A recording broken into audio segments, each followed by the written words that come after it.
책은 당신의 삶을 바꿀 수 있습니다. 안녕하세요. 책입니다. 오늘 소개드릴 책은 불황의 시대 미국 주식에서 답을 찾다라는 책입니다. 지은이는 국내 최대 해외 주식 커뮤니티 미국 주식에 미치다 해외통신원 지음 이렇게 되어 있고요. 출판사는 예문, 총 페이지 수는 256쪽입니다. 결국 이길 수밖에 없는 공식, 미국 시장에 투자하고 보유하라. 지금은 고인이 된 인덱스 펀드의 아버지 존 보글도 주장한 바입니다. 첫째, 지난 147년간 연도별 미국 시장의 총수익 차트를 보자 각각의 연도만 보면 수익률이 플러스인 적이 많았으나 마이너스도 꽤 보인다. 전체적인 수익률 평균은 8.4%이다. 둘째, 지난 147년간 마이너스가 발생한 시기는 전체의 약 31%를 차지한다. 미국 시장이 마이너스 10% 이내로 떨어진 경우는 16%, 마이너스 10에서 20%는 9%, 마이너스 30에서 40%는 3%, 마이너스 50% 이상 떨어진 것은 1933년과 1954년 등 두 번이었다.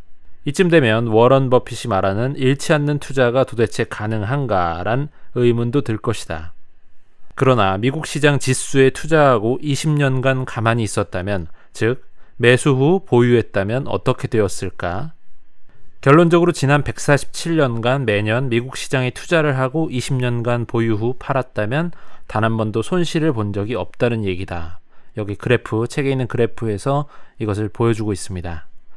결국은 확률이다. 투자의 대가들이 미래 미국 시장에 대한 믿음을 이야기하는 이유는 바로 이것이 아닐까.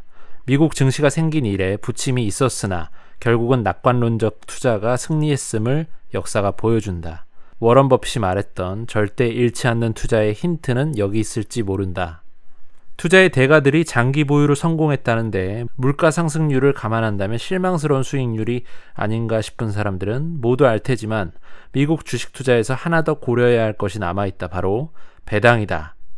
만약 $1000를 세계 대공황 이후에 투자를 하고 계속 들고 있었다면 어떨까? 1939년 연말 80년 전에 투자했다면 $350만 됐겠고 물가 상승률을 반영하면 $20만 되었을 것이다. 참고로 1930년인 워런 버핏이 11살 때부터 투자를 했다는데 괜히 부자가 된 게 아니란 생각이 든다. 한 사람이 50년 이상 투자하기도 힘든 일이니 어찌 보면 오래 살며 오래 투자하는 것이 최고의 비법이 아닐까. 필자는 개인적으로 앞으로 미국 시장 인덱스 펀드를 보유하는 게 맞을까란 질문은 곧 미국이 세계 패권국의 지위를 유지할까라는 질문과 일맥상통한다고 본다. 이에 대한 전망은 각기 다를 수가 있다. 만약 패권 국가로서 미국의 지위를 낙관하는 사람이라면 지금부터라도 장기 투자를 고려해보는 편이 좋을 것이다. 저점 매수 대 적립식 투자, 어느 것이 유리할까? 변동성이 커져서 크게 내려갔던 시장이 반등하면 이런 생각이 들기 마련이다. 저점에서 매수해 고점에서 매도했으면 좋았을걸. 이를 영어로는 buy the dip 한 후 sell high 하고 싶다고 표현한다. 주식 투자자 중 이런 아쉬움을 한 번도 안 느껴본 사람이 있을까? 문제는 저점을 파악하는 데 있다. 당신이 저점이라고 생각하는 때 진짜 저점인 줄 어떻게 알 것인가? 저점이 아닐 수가 있다. 저점 매수를 외치다가 최저점이 나타나고 다시 최저점이 나타나고 다시 최저점이 도달하지 않으리란 보장은 없다. 종잡을 수가 없는 것이다. 매도 매수의 타이밍을 잘 잡는 것은 그만큼 어려운 일이다. 우연히 몇 번 저점 매수에 성공한다 해도 확률적으로 매번 저점을 맞추기란 불가능에 가깝다. 그래서 나온 말이 차라리 적립식으로 꾸준히 매수하라 라는 것이다. 이른바 달러 코스트 에버리징 전략이 그 예이다. 특정 종목을 주가와 상관없이 정해진 시간 주기에 따라 정해진 금액만큼 기계적으로 매수하는 것으로 이 방식은 결국 주가 하락 시 더 많은 주를 매입하게 하고 주가 상승 시 상대적으로 적은 주를 매입하게 한다. 한마디로 타이밍을 다 맞추기는 어려우니 시장이 오르든 내리든 매입하는 것이다. 수학적으로 최고의 방법은 아닐지 모르지만 심리적으로는 안정감을 줘서 잘못된 투자 판단을 예방하는 전략이다. 40년간 장기 투자를 한 경우를 한번 살펴보자. 1930년대 베어 마켓이 끝난 후로 40년간 장기 투자했다면 적립식 투자 방식이 저점 매수보다 나았다. 즉 전체 기간의 70% 이상 적립식 투자의 수익률이 저점 매수 전략보다 높았다는 것이다.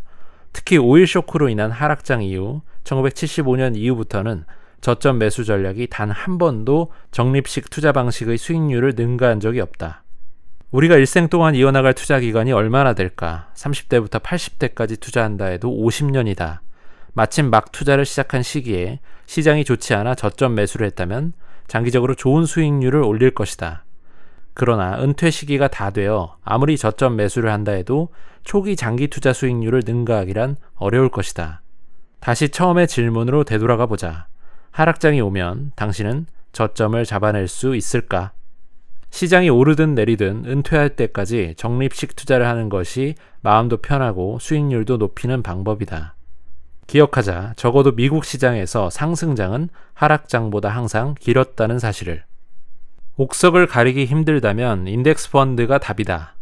아무리 믿음을 가진 장기 투자자라 해도 고점에서 매수한 경우 하락장을 맞으면 마음이 흔들리기 마련이다. 단기적인 조정일지 베어마켓의 시작일지 머리가 아프다.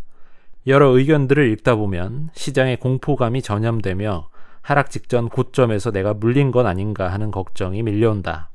고민에 대한 힌트는 역사에서 찾을 수 있다. 버블이 터지기 전 고점에서 미국 시장에 투자했더라면 어떻게 되었을지를 한번 살펴보자. 2008년 리먼 사태가 터지기 전 고점에서 1만 달러를 투자했다면 현재 얼마가 되어 있을까? ETF로 제일 유명한 세 가지라 볼 수 있는 S&P 500 지수를 추정하는 SPY, 그리고 나스닥 100 지수를 추정하는 QQQ, 그리고 다우존스 산업평균 지수를 추정하는 ETF인 DIA를 볼 때 한번 살펴보자. 배당 재투자를 했다면 수익금은 더 늘어나서 SPY는 23,000달러, QQQ는 38,000달러, DIA는 25,000달러가 되어 있을 것이다. 이들 인덱스 펀드는 알아서 좋은 기업으로 투자 대상을 변경하며 게다가 분산 투자까지 하는 효과가 있었다. 만약 지수보다 적은 숫자의 기업에 분산했다면 어떤 기업에 투자했느냐에 따라 변동성 및 수익률이 더 커지거나 줄었을 것이다. 확률적으로 변동폭은 투자한 기업 수가 적을수록 커진다. 하락장이 오면 공포감이 느껴지고 그에 따라 매매할 가능성이 있다. 그러나 그런 때일수록 침착하게 포트폴리오를 들여다보고 하락장이 와도 오래갈 기업인지 아닌지 옥석 가리기를 해야 한다. 만약 매도하더라도 단순히 가격 하락 때문이 아니라 앞으로의 실적에 대한 우려, 기업의 미래에 대한 부정적 확신에 의한 것이어야 한다. 언제 무엇을 팔 것인가? 물론 미래는 그 누구도 알 수 없다. 아마존이 어쩌다 망할지 대체 누가 알겠는가? 불과 10년 전만 하더라도 애플이 시총 1위가 되리라는 예상은 드물었다. 그런가 하면 2008년 하락장과 함께 폭락해서 아직 헤어나오지 못하는 종목도 있다. 페니메이, AIG 등이 대표적이다. 매수 후 보유를 외치는 투자자들에게 흔히 통용되는 말은 매수 후 영원히 팔지 않는다이다. 그런데 페니메이나 AIG의 차트를 보고도 영원히 팔지 않는다는 생각을 유지할 수 있을까? 불과 20년 전 시가총액 1에서 5위를 차지했던 정유회사들은 또 어떻게 되었는가?